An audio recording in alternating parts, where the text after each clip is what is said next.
اعوذ باللہ من الشیطان الرجیم بسم اللہ الرحمن الرحیم۔ آج ہم نماز کا لفظ پر لفظ ترجمہ اور مکمل تفسیر کے سلسلے میں پارٹ 1 کریں گے، اور اس میں ہم جو نماز کے شروع میں جو نیت کی جاتی ہے اس کا لفظ پر لفظ ترجمہ اور مکمل تفسیر کریں گے انشاءاللہ۔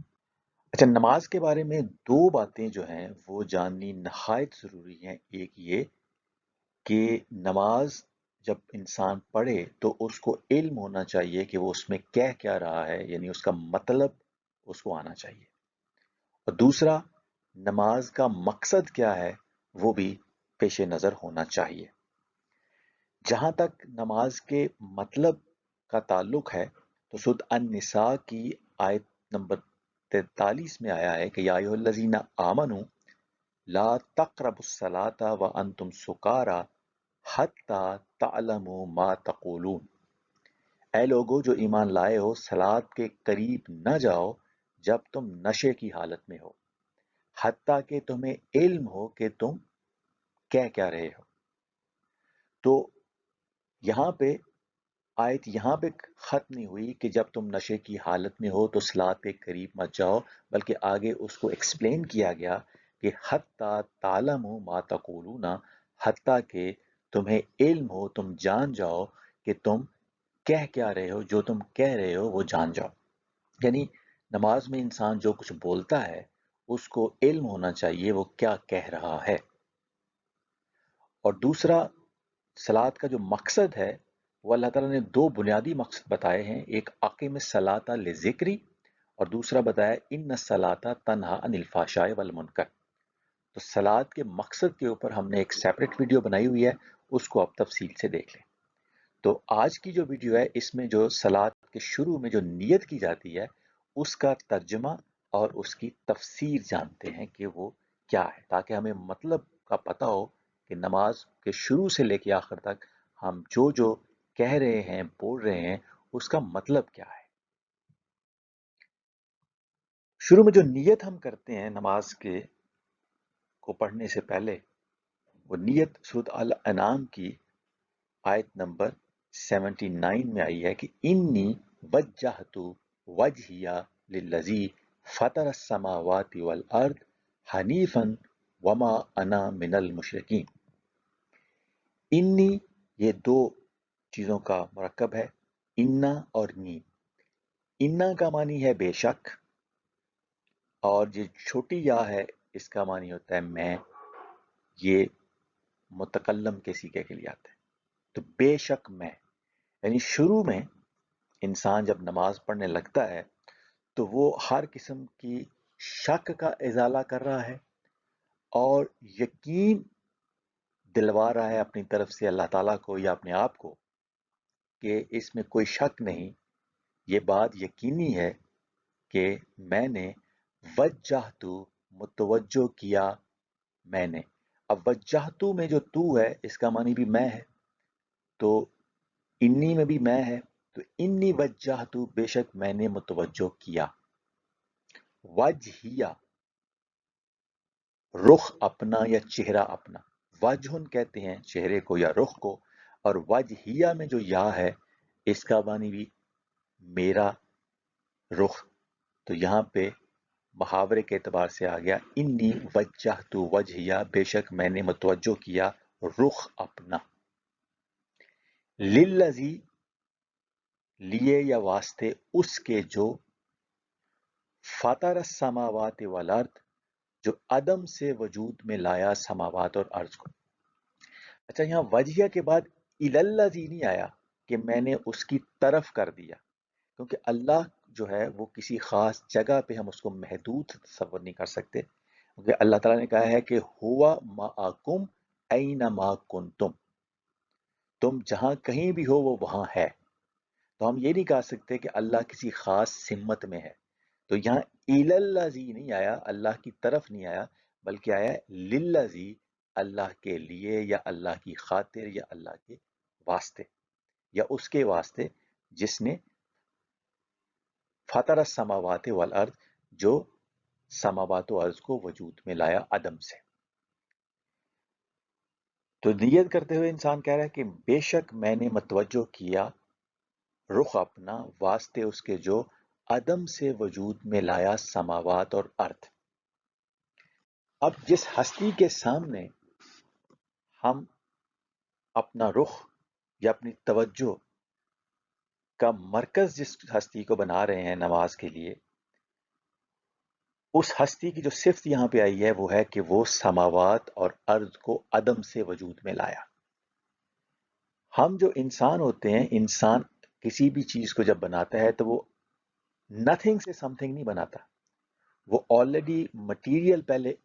موجود ہوتا ہے، مادہ موجود ہوتا ہے، اس موجود مادے سے کسی چیز کو بناتا ہے، تو وہ تخلیقی صفت ہے۔ لیکن یہاں پہ آیا ہے کہ اس ہستی کے واسطے میں نے اپنے آپ کو متوجہ کر دیا جو سماوات اور ارض کو عدم سے وجود میں لایا، نتھنگ سے اس نے بنایا۔ اب سما کہتے ہیں ہر وہ چیز جو بلندی کے اوپر ہو،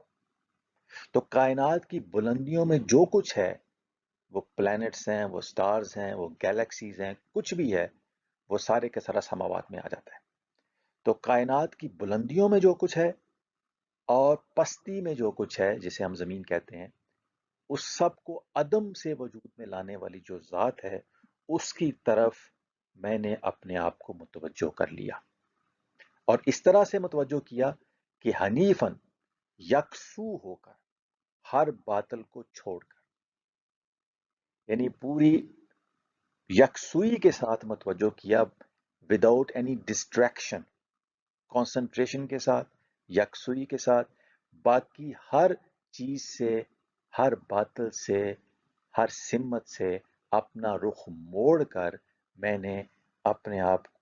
اپنی توجہات کا مرکز بنا لیا اس ذات کو جو کائنات کی بلندیوں میں جو کچھ ہے اور پستی میں جو کچھ ہے اس کو عدم سے وجود میں لانے والی ذات ہے۔ اور وما انا من المشرکین، اور نہیں میں مشرکین میں سے۔ اب یہ جو اپنے چہرے کو یا توجہ کو ایک طرف مرکوز کرنا ہے، اب اللہ تعالیٰ نے ایک جگہ سورۃ البقرہ کی آیت نمبر 177 میں بتایا ہے کہ اس کو کوئی رسم نہ سمجھا جائے۔ اللہ تعالیٰ کا مقصد یہ نہیں ہے کہ صرف رسمی طور پہ اپنا منہ ایک طرف کر لیا جائے یا دوسری طرف کر لیا جائے، بلکہ جو اس کے اندر جو اسپرٹ ہے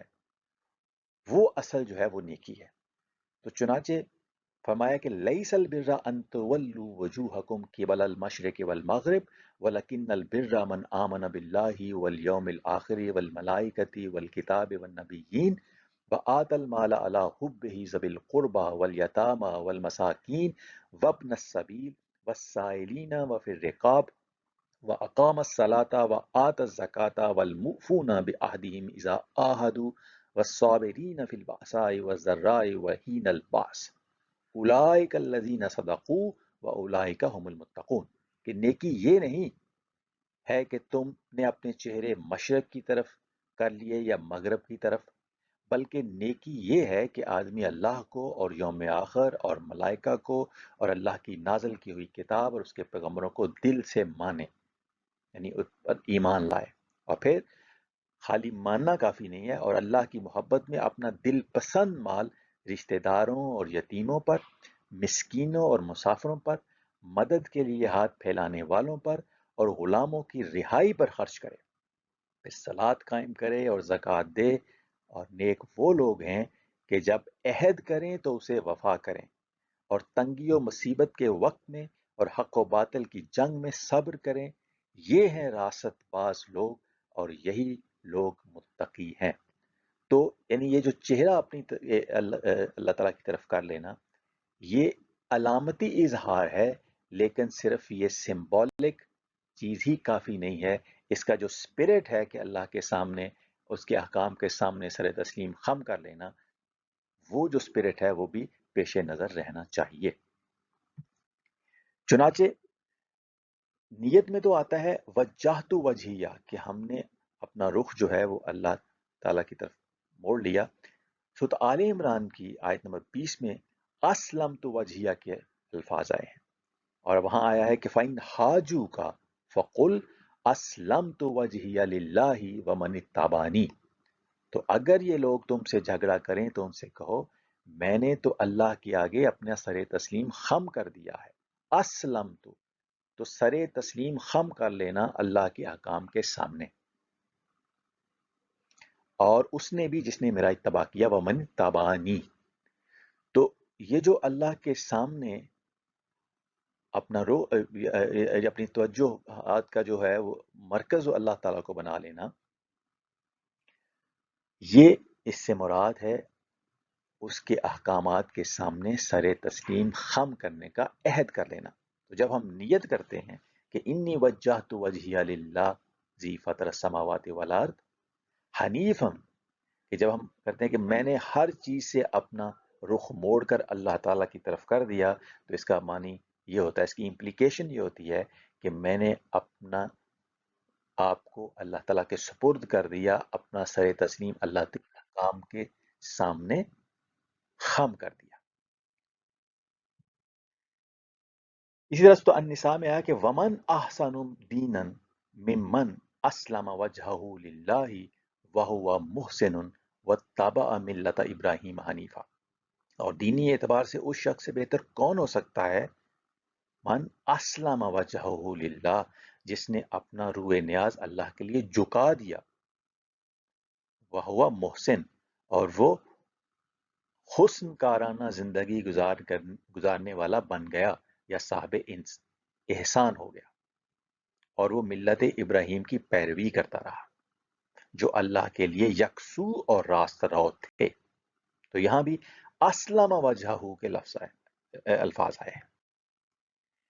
اس طرح سورہ البقرہ میں ہی ایک جگہ ہے کہ بلا من اسلم وجہہ للہ وہو محسن فلہ اجرہ عند ربہ ولا خوف علیہم ولا ہم یحزنون. ہاں،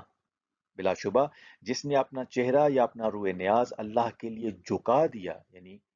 اپنے آپ کو اس کے سامنے سرنڈر کر دیا، اس کے سپرد کر دیا، اور وہ صاحب احسان ہو گیا، حسن کارانہ زندگی گزارنے والا بن گیا، تو اس کے لیے اس کا اجر اس کے رب کے ہاں ہے، اور ایسے لوگوں پر نہ کوئی خوف ہوگا نہ وہ رنجیدہ ہوں گے. سورۃ الروم میں آیا کہ فَأَقِمْ وَجْهَكَ لِلدِّینِ حنیفا، پس آپ اپنا رخ اللہ کی اطاعت کے لیے کامل یکسوئی کے ساتھ قائم رکھیں. یہاں قائم کرنے کے الفاظ ہیں وَأَقِمْ وَجْهَكَ. تو ایک ہے وجہت وجہیہ، کہ اپنا رخ اللہ تعالیٰ کی طرف کر رہے ہیں، وہ سمبولیکلی یہ ہے کہ آپ علامتی طور پہ اپنا رخ اللہ تعالیٰ کی احکام کی طرف کر لیتے ہیں. جس کی تفصیلی آئی کہ اس سے مراد ہے کہ اسلم وجہہ، جس نے اپنا چہرہ یا روئے نیاز اللہ کے سامنے جھکا دیا. پھر ہے فَأَقِمْ وَجْهَكَ، قائم کرو اپنے آپ کو، اپنے رخ کو اللہ کی اطاعت کے لیے. تو یہ جو اللہ تعالیٰ کے احکام کی اطاعت ہے، اس کے احکام کے سامنے سر تسلیم خم کرنا ہے، اس کا علامتی اظہار ہے نماز، جس میں اللہ تعالیٰ کے احکام کو ہم ریوائز بھی کرتے ہیں. اس لیے کہا گیا کہ آقم صلاۃ لذکری، صلاۃ قائم کرو میرے ذکر کے لیے. حنیف جو ہے اس شخص کو کہتے ہیں جو ہر باطل رستے کو چھوڑ کر اللہ کے بتائے ہوئے سیدھے رستے کی طرف مائل ہو کر یکسو ہو جائے، کوئی ڈسٹریکشن نہ ہو، کنسنٹریشن، یکسو ہو کر صرف ایک ڈائریکشن جو اللہ تعالیٰ نے بتائی ہے اس کی طرف پیورلی اس کی طرف مائل ہو جائے، تو اس کو حنیف کہتے ہیں. تو جب ہم نیت کرتے ہیں انی وجہت وجہی الذی فطر السماوات والارض حنیفا، تو ہم یہ کہہ رہے ہوتے ہیں کہ ہم نے ہر باطل چیز سے، ہر غلط رخ سے اپنا منہ موڑ کے ایک اللہ کے بتائے ہوئے راستے کی طرف اپنا رخ جو ہے وہ کر لیا ہے. اب ہے آگے وما انا من المشرکین، اور میں نہیں مشرکین میں سے. اب جو شرک ہے اس کی تو بڑی قسمیں ہیں، لیکن خاص طور پہ جو اللہ تعالیٰ نے جو قسمیں بتائی ہیں، ایک جگہ آیا ہے کہ لا یشرک فی حکمہ احد، کہ اللہ تعالیٰ کے حکم میں کسی کو شریک کرنا جو ہے یہ بھی ایک شرک ہے. اور لہ الحق، الحکم جو ہے وہ صرف اسی کا اختیار ہے، جو سپریم لا گیونگ اتھارٹی ہے وہ صرف اللہ ہے، اور اس سپریم لا گیونگ اتھارٹی کے حکم میں کسی کو شریک کرنا یہ شرک ہے. تو جب ہم کہتے ہیں نماز کی نیت میں وما انا من المشرکین کہ میں مشرکین میں سے نہیں ہوں، تو ہم یہ کہہ رہے ہوتے ہیں کہ ہم اللہ تعالیٰ کے حکم میں کسی کو شریک نہیں کرتے۔ پھر اسی طرح ایک جگہ ہے قرآن مجید میں لہ الملک اور لم یکن لہو شریکن فی الملک، کہ اللہ تعالیٰ کی جو ساورینٹی ہے اس میں بھی کوئی اور شریک نہیں ہے۔ Sovereignty belongs to Allah alone. Only He has the ultimate sovereignty. تو جب ہم نماز کی نیت میں کہتے ہیں کہ وما انا من المشرکین، میں مشرکین میں سے نہیں ہوں، تو ہم ہر طرح کی ساورینٹی کا انکار کر رہے ہوتے ہیں۔ یہ جو پاپولر ساورینٹی ہوتی ہے، جیسے جو ڈیموکریٹک نظام میں، پیور ڈیموکریٹک نظام میں ہوتا ہے کہ جی عوام کو جو ہے وہ اختیار حاصل ہے، جو سپریم پاور ہے یا طاقت کا سرچشمہ عوام ہے۔ تو یہاں اللہ تعالیٰ کہہ رہے ہیں کہ جو سوورینٹی ہے وہ یا اقتدار اعلیٰ ہے، اس کا مالک صرف اللہ تعالیٰ ہے، اور وہ اقتدار اعلیٰ میں اس کے کوئی اور شریک نہیں ہے۔ پھر ہے لہ الدین لا یشرک بعبادت ربہ احدا، جو بندگی یا محکومی ہے، کیونکہ عبادت کا مطلب جو ہے وہ محکومی بھی ہے اور بندگی بھی ہے۔ اب جو ہے وہ غلام کو کہتے ہیں، محکوم کو بھی کہتے ہیں۔ تو اللہ تعالیٰ جو ہے اس کے حکم میں کوئی شریک اور نہیں ہے، اس کی ساورینٹی میں کوئی اور شریک نہیں ہے، اور اس کی جو محکومیت ہم نے اختیار کرنی ہے، ہم نے کسی اور کی حکمرانی قبول نہیں کرنی، کسی اور کی بندگی قبول نہیں کرنی۔ تو یہ جو آئیڈیالوجی ہے لا الہ الا اللہ، تو اس آئیڈیالوجی کا مطلب یہ ہے کہ ساورینٹی بھی صرف اللہ کی ہے،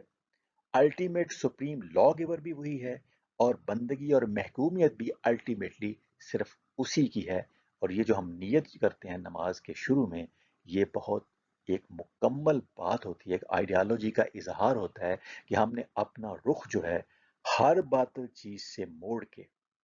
اپنی توجہات کا مرکز جو ہے ہم نے اس ذات کو، اس ہستی کو بنا دیا ہے کہ جو اس پوری کائنات کی بلندیوں اور پستیوں میں جو کچھ ہے اس کو عدم میں وجود میں لانے والی وہ ہستی ہے، اور ہم اس کی ساورینٹی میں، اس کے حکم میں اور اس کی بندگی میں کسی کو کبھی شریک نہیں کریں گے۔ یہ ہے وہ نیت کہ جو ہم کر کے پھر اپنی نماز کا آغاز کرتے ہیں۔ وما علینا الا البلاغ المبین۔